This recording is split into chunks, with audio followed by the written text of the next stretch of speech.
Bueno, recordando un poquito lo que fue la clase pasada de inflamación aguda, habíamos hablado que tiene un tiempo corto, que puede ser horas o semanas o algunos días, pero no días muy prolongados.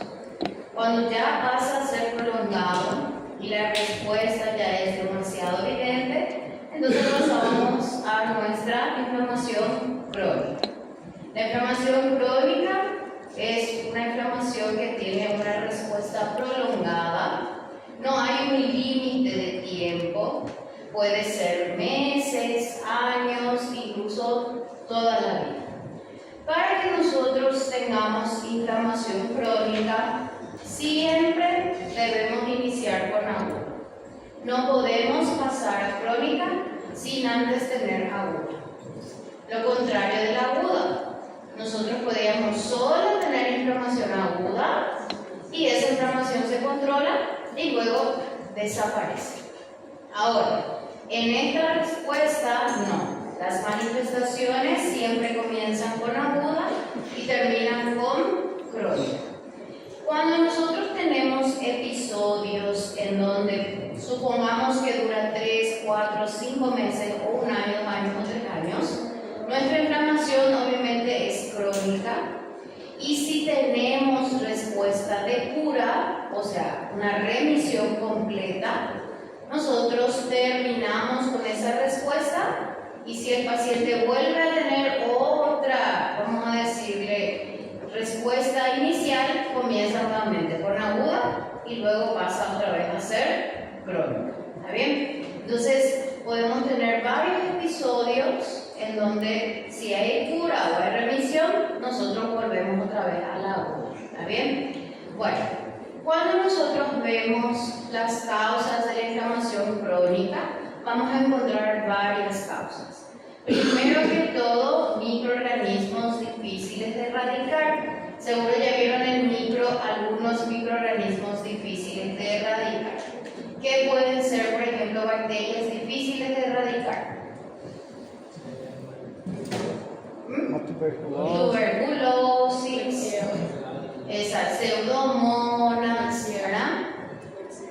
Exactamente. También encontramos virus, herpes, ¿verdad? Que son muy difíciles, prácticamente no se pueden eliminar.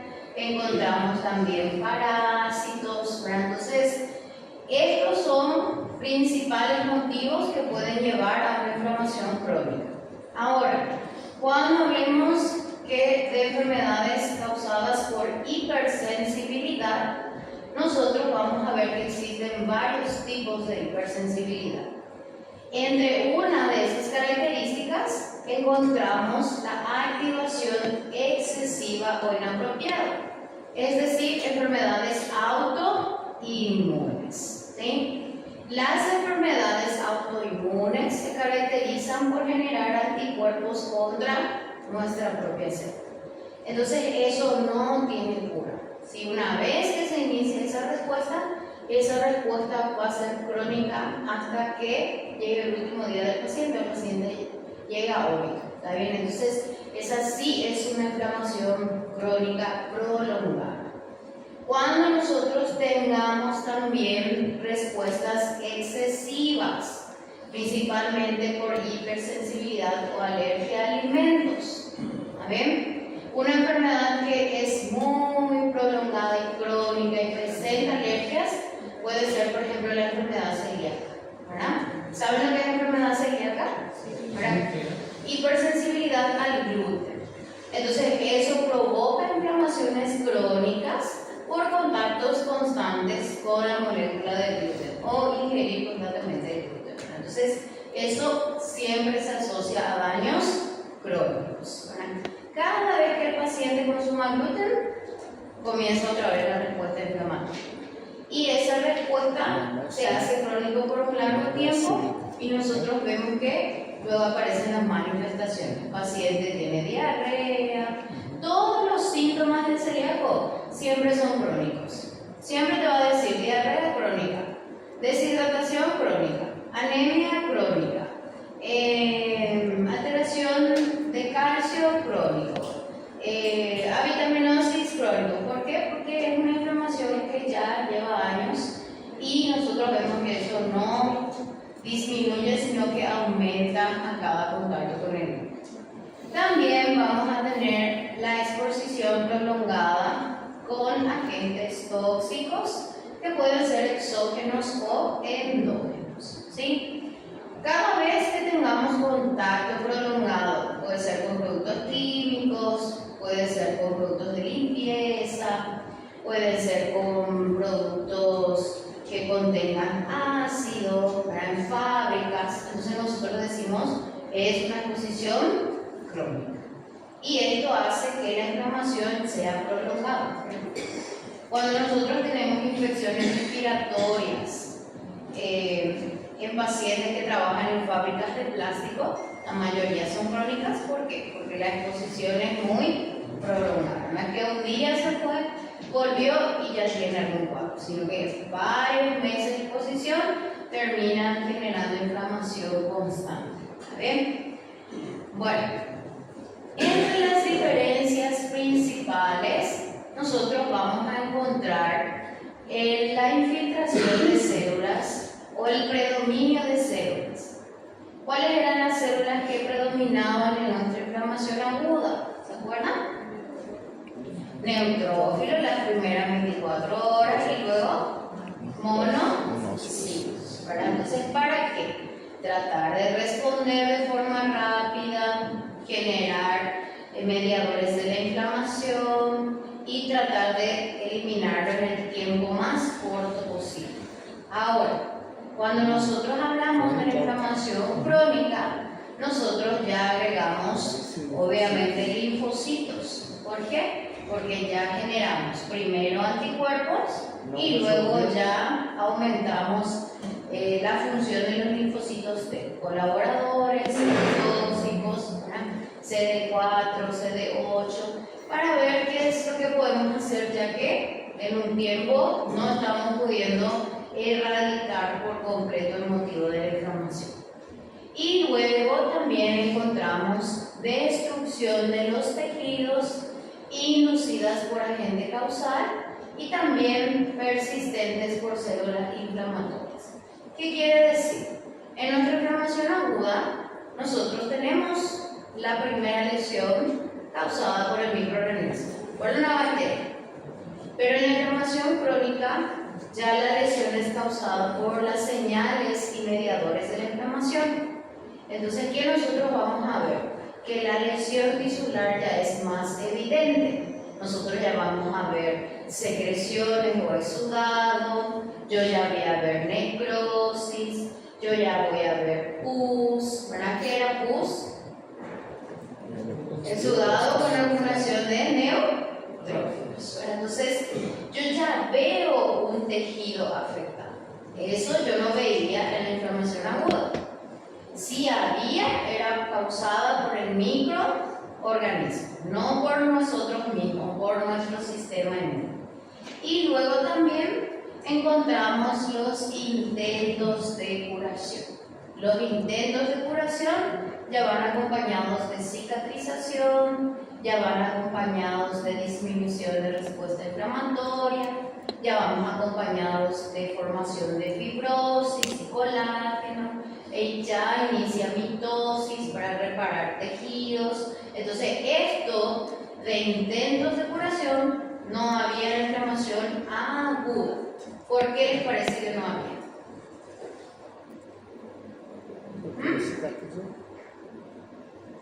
Porque hay intentos de curación en la crónica y no en la aguda.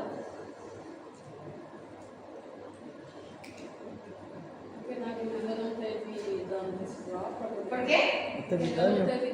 Exactamente, porque no hay demasiado que curar. ¿Sí? El tejido está aparentemente intacto, ¿verdad? Sano, vamos a decir así. Entonces no hay destrucción. Entonces, ¿cómo vamos a curar algo que todavía no pasó por el proceso de destrucción o de necrosis? ¿Está bien? Entonces, eso es lo que tenemos que tener siempre en cuenta. Si vemos que tiene cicatriz, si vemos que hay una lesión con fibrosis, si vemos que aparecen generalmente exudado, probablemente haya destrucción de tejidos. Ya es algo crónico, ¿verdad? Yo no necesito saber cronológicamente cuántos días, pero sí yo tengo que tener una idea que ya no es agudo, sino que ya es crónico, ¿verdad? Bueno, nuestras células predominantes van a ser los macrófagos, linfocitos T, linfocitos B. ¿Para qué? Para la producción de anticuerpos y también para utilizarlas a modo de células fagocíticas. Nuestra destrucción en tejidos se hace muy evidente cuando nosotros persistimos en la inflamación crónica. Cuando esa migración de células se hace constante, entonces nosotros vemos, aquí iniciamos una respuesta inflamatoria y tuvimos una migración de leucocitos. ¿Cómo llamábamos a esa migración de leucocitos? Quimiotaxia. Tanta migración, tantas células, tantos macrófagos, tantos neutrófilos comenzaron a destruir los tejidos. Y nosotros tenemos la evidencia en donde cuanto más persiste la cantidad de células, más se destruyen los tejidos. ¿Sí? Aquí ya no es protección, sino que ya es lesión celular. Cuando nosotros tenemos señales, ya vamos a ver quiénes dan esas señales de curación, nosotros vamos a encontrar ya predominio de tejido fibrótico. Este predominio de tejido fibrótico va acompañado de algo que se llama angiogénesis. ¿Saben lo que es angiogénesis? Formación de vasos. Entonces, ¿qué sucedió? Vamos a poner aquí nuestra lesión, vamos a llamarla así. Yo tengo mi lesión y ¿por qué no usamos el vaso sanguíneo más próximo? Porque vamos a usar nuevos vasos, o sea, vamos a crear nuevos vasos. Porque pode estar produzindo coração? Sí. Pode igual câncer? No, porque si es aquí la lesión, nosotros siempre usamos el más cercano. ¿Qué sucede? Se recuerda que nuestros leucocitos tenían que atravesar la membrana de los vasos sanguíneos. Y una vez que atraviesan en exceso, comienzan a destruir el endotelio. Entonces se destruyen nuestros vasos que estábamos usando como transporte, ya también son destruidos. Entonces aquí, por ejemplo, yo ya no puedo usar los vasos sanguíneos que estaba usando. ¿Por qué? Porque ya están también destruidos, comprometidos. Y si no hay nada que, vamos a decir, controle el endotelio, entonces van a salir todas las células, plasma, neutrófilos, macrófagos, todas las células que estén ahí presentes. Entonces, ¿cómo yo voy a tratar nuevamente de controlar ese entorno, ese medio, generando nuevos vasos sanguíneos? Y ese estímulo de generar nuevos vasos sanguíneos es lo que nosotros comenzamos a ver como el proceso de cicatrización o intentos de curación. ¿Está bien? Este intento de curación es porque ya no tenemos un control de estamos protegiendo o estamos destruyendo. Y si hay demasiado tejido necrótico, entonces obviamente estamos destruyendo más que protegiendo. Y ahí nosotros podemos observar que cuando inicia el proceso de angiogenia o angiogénesis, también inicia el proceso de generar fibras de colágeno y células que vuelvan nuevamente a cerrar cualquier abertura o cualquier lesión que se genere a nivel ya sea del órgano, de la piel, depende de dónde estamos siendo afectados. ¿Está bien? Entonces, lo ideal es estimular por señales celulares, ¿sí? Así como enviamos señales para las citocinas, para la vasodilatación, también hay señales para la formación de nuevos vasos. ¿Qué sucede cuando, no, vamos a decir que la formación de nuevos vasos no es proporcional a la cura. Quiere decir que la lesión es muy grande y yo no estoy pudiendo revertir ese proceso. Podemos incluso estimular la angiogénesis con procedimientos mecánicos. O sea, si yo tengo aquí una necrosis de gran tamaño, puedo realizar una extracción, ¿verdad?, que nosotros le llamamos debridamiento y estimulamos la circulación en esa zona. Y eso es para tener un intento de curación. ¿Sí? Quando a pessoa tem aquelas verrugas e tal, eles falam que não pode tirar porque pode ter vasos sanguíneos. É esse processo? También, la angiogénesis puede ocurrir en cualquier situación. Si hay un nevus, una pinta muy grande, entonces vemos que necesita más oxígeno, entonces se forman los vasos. No sería lo ideal, ¿verdad? Porque que una pinta necesite vasos sanguíneos es porque está siendo muy independiente, ¿verdad? Puede estar convirtiéndose en algo maligno en vez de algo benigno, ¿verdad? Bueno, entonces, ¿qué hacemos? Estos intentos de curación aceleramos o ayudamos un poquito y desbridamos. ¿Para qué? Para que haya mayor circulación, un leve sangrado y los intentos de curación sean más evidentes. Pero no siempre. No significa que tenemos una lesión y hay una protección celular. ¿Cómo le llaman ustedes a eso vulgarmente? Una casquilla, ¿verdad? Y el paciente dice, no, y quita, y sangra nuevamente su herida, ¿verdad? Entonces, eso no, tenemos que ver si la capa protectora que se formó está ayudando a intentar curarse o está aumentando la infección en la zona, ¿verdad? Entonces, no todo también se desbrida o se retira, hay que observar, ¿voy a tener más beneficios o no realizando este procedimiento? ¿Verdad? Porque si nosotros aceleramos también podemos generar cicatrices, ¿verdad? Hay pacientes que cicatrizan muy bien y hay pacientes que no cicatrizan, ¿sí? Y ya empiezan las cicatrices queloides que le llaman, ¿verdad? Que son de gran tamaño, dejan muchas lesiones, son muy evidentes, porque sus intentos de curación no están siendo controlados. Entonces, eso es algo que nosotros vemos siempre. En la inflamación aguda no hay angiogénesis, ¿sí? Se supone que no destruimos los vasos hasta aquí. Bueno, entre las células predominantes encontramos macrófagos y también linfocitos T y B. Cuando nosotros vemos eosinófilos, mastocitos y neutrófilos, vamos a ver que son controladas sus apariciones y características. Y vamos a ver que cada uno cumple una función específica. En los macrófagos, nosotros primero tenemos generalmente monocitos.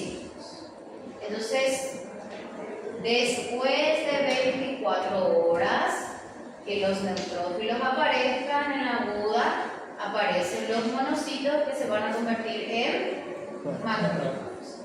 Entonces, si yo necesito macrófagos y también necesito neutrófilos, debe haber un estímulo que haga que aparezcan los neutrófilos. Porque encontrar neutrófilos en las primeras 24 horas es algo fisiológico. Pero encontrar neutrófilos en la inflamación crónica, tipo 15 días después, 22 días después, quiere decir que la estamos estimulando, ¿sí? Ahora, encontrar macrófagos sí es algo fisiológico. Siempre van a haber macrófagos. ¿Por qué? Porque cumplen primero, ¿cuál es su función principal? Célula de la fagocitosis, ¿verdad? Entonces, esto es algo que siempre va a estar presente. Cada macrófago, según el órgano, cumple unas funciones con un nombre específico. Esto yo no voy a preguntar, seguro ya dieron todo en histología, ¿verdad? Entonces, yo tengo que observar si yo hago una biopsia, si yo tomo una muestra de tejido y yo veo gran cantidad de células de macrófagos, entonces puede ser que sea algo crónico. Entonces, cada órgano, cada tejido va a tener sus propios macrófagos que van a cumplir la misma función que vimos hasta ahora, ¿sí? Fagocitosis y entre otras funciones. Bueno, nuestros monocitos sanguíneos duran aproximadamente 24 horas o un día, esto es tema de examen. Y los macrófagos pueden sobrevivir meses o años. ¿Cuánto tiempo tardan en migrar a las zonas o a los tejidos extravasculares?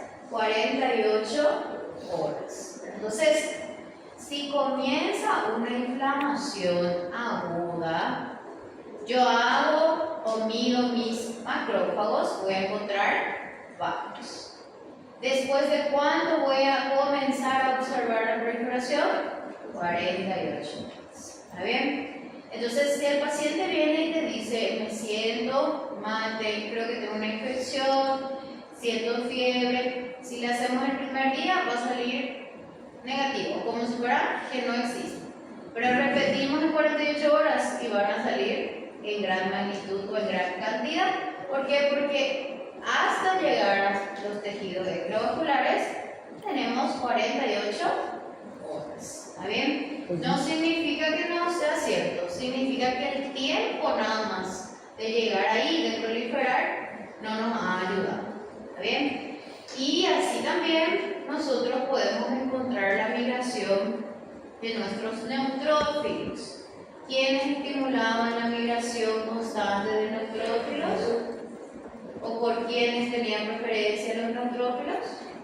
Las bacterias. ¿Vale? Entonces, obviamente, si es una infección bacteriana, vamos a tener macrófagos por un lado y por otro lado neutrófilos. Si no es bacteriana, solamente vamos a tener macrófagos.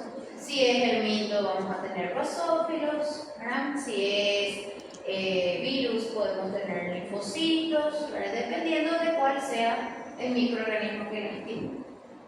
Bueno, ¿cuál es la función principal de nuestro macrófago? Recuerdan que teníamos dos funciones. ¿Cuál es la primera? Fago. ¿Y cuál era la segunda que aprendimos? Célula presentadora. Ahora van a hacer ya dos cosas más.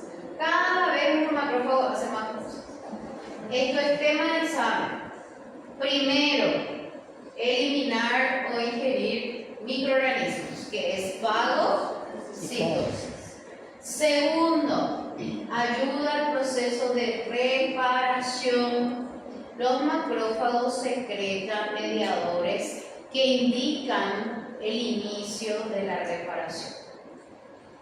También mediadores de la inflamación, en donde ellas contribuyen al comienzo y al fin de las señales. Entonces, dos cosas más: inicio o fin de señales inflamatorias e inicio de intentos de curación o reparación, cosa que antes no hacía. Ahora APC y fagocitosis. Entonces ahora nosotros vemos que exponen antígenos y continúa siendo una célula presentadora.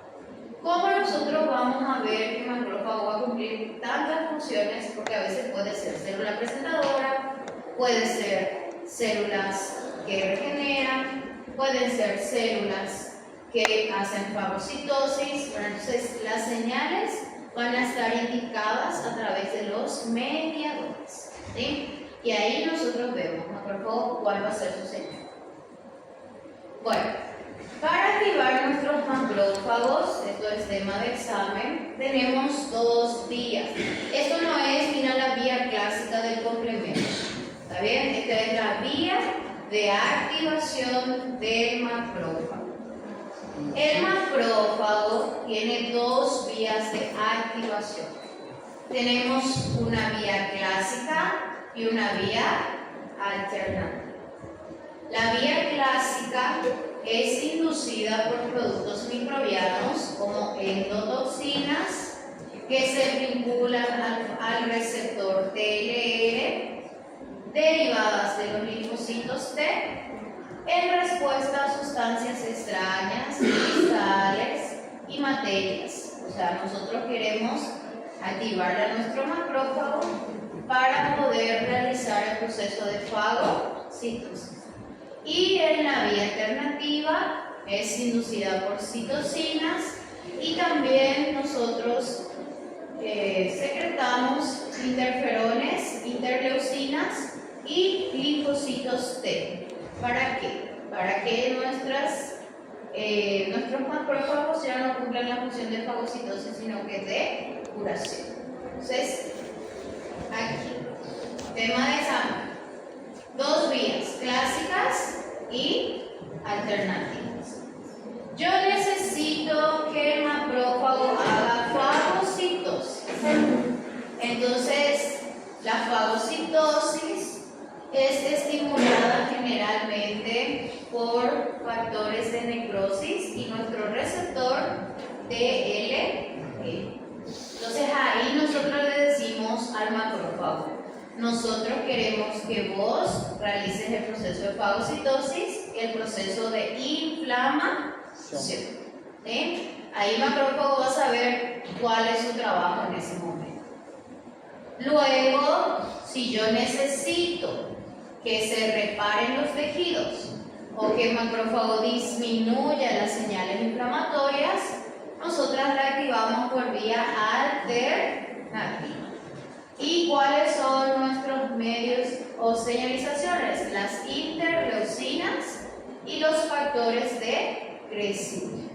Entonces, si hay señales de factores de crecimiento, si hay señales de interleucinas, entonces nosotros queremos reparar, ¿verdad? Cada macrófago va a cumplir una función. Recuerda que los macrófagos migran hacia las zonas. Si el macrófago fue activado para hacer fagocitosis, él no va a dejar de ser para cambiar, no. Los nuevos que van a migrar van a llegar ya y van a ser estimulados con esas señales. Porque no puede haber 3, 4 señales para la misma función. Entonces, ¿qué hacemos? Como 24 horas nada más duran, entonces nosotros vemos que las primeras señales pueden ser fagocitosis, las segundas señales pueden ser intentos de reparación. ¿Sí? Entonces, yo quiero reparar, activo por la vía alternativa. Yo quiero fagocitar, activo por la vía clásica. ¿Sí? E aí, se ela passa a ser crônica, a infecção, o que o macrófago continua? Y en la crónica ella hace reparación de los tejidos. Ainda continua fazendo reparação. En la aguda ella no hace reparación porque se supone que no tenemos destrucción de los tejidos. ¿Está bien? Não, quer dizer, a crônica. A crônica, a fase mais crônica. Da aguda passa para a crônica, certo? Sí, en la aguda las señales para el macrófago son fagocitosis. Sí. Él no hace reparación porque se supone que no tenemos nada que reparar. Pero si se lesiona algún tejido, obviamente van a haber esas señales. Pero en la crónica siempre hay lesión de tejidos, entonces el macrófago siempre va a activarse por las dos vías. Se activa para la fagocitosis y después se activa para la reparación. ¿Sí? Entonces nosotros tenemos las dos señales y los efectos antiinflamatorios para reducir tantas señales de inflamación. ¿Cuáles eran nuestros signos de inflamación? Rubor, calor, tumor. Falta uno. Ese fue el color. Color, rubor, tumor. Pérdida de la función. ¿Verdad? Entonces podemos. Bueno, entonces aquí tenemos en cuenta cómo activar. Nuestros linfocitos, por otro lado, vamos a usar linfocitos T y linfocitos B. La virtud de los linfocitos T, principalmente CD4, ¿qué clase de linfocito era CD4? ¿Colaborador o citotóxico? Colaborador. Colaborador. Nosotros necesitamos que nos ayuden porque no estamos consiguiendo destruir lo que estábamos tratando de destruir. ¿Ya? Y ahí nosotros vemos que su función función será secretar citocinas. ¿Cuál era la función de las citocinas? Mediadores de la inflamación. Bueno, entre los subtipos de linfocitos TCD4, este sí tenemos que saber el tema de examen. ¿Está bien? Nosotros vamos a tener 3 divisiones que vamos a ver principalmente en la inflamación crónica. Tenemos el TH1, TH2 y TH17.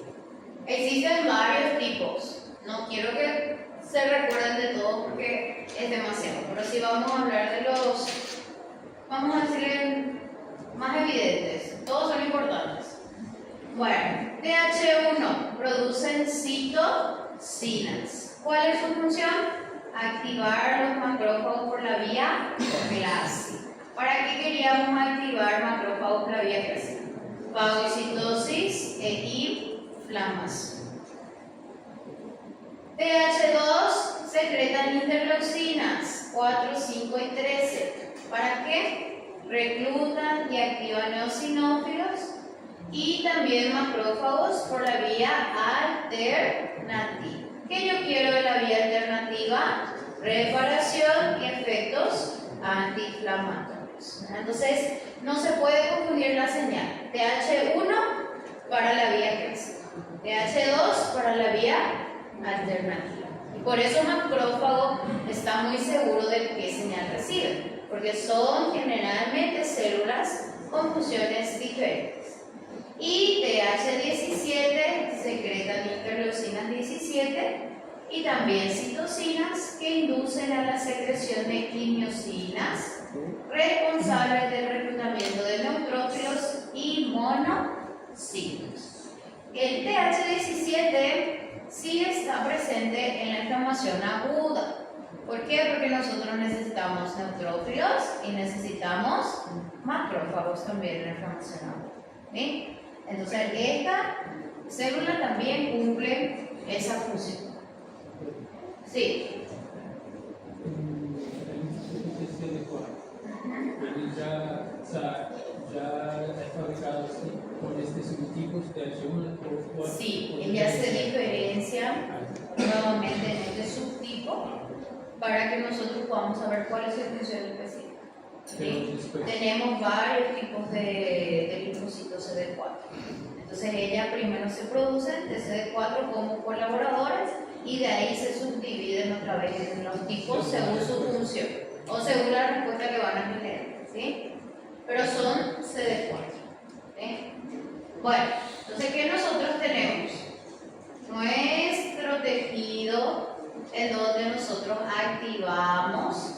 Ya encontramos macrófagos, linfocitos, fibroblastos, podemos encontrar tejido fibrótico, podemos encontrar colágeno, podemos encontrar células que están haciendo mitosis. Entonces, ¿qué yo quiero en ese momento? De acuerdo a las señales, nosotros decimos, quiero disminuir la inflamación, quiero curar, quiero seguir haciendo fagocitosis. Entonces, de acuerdo a eso, estimulamos a nuestro macrófago para que se siga reclutando a nivel de los vasos sanguíneos. ¿Sí?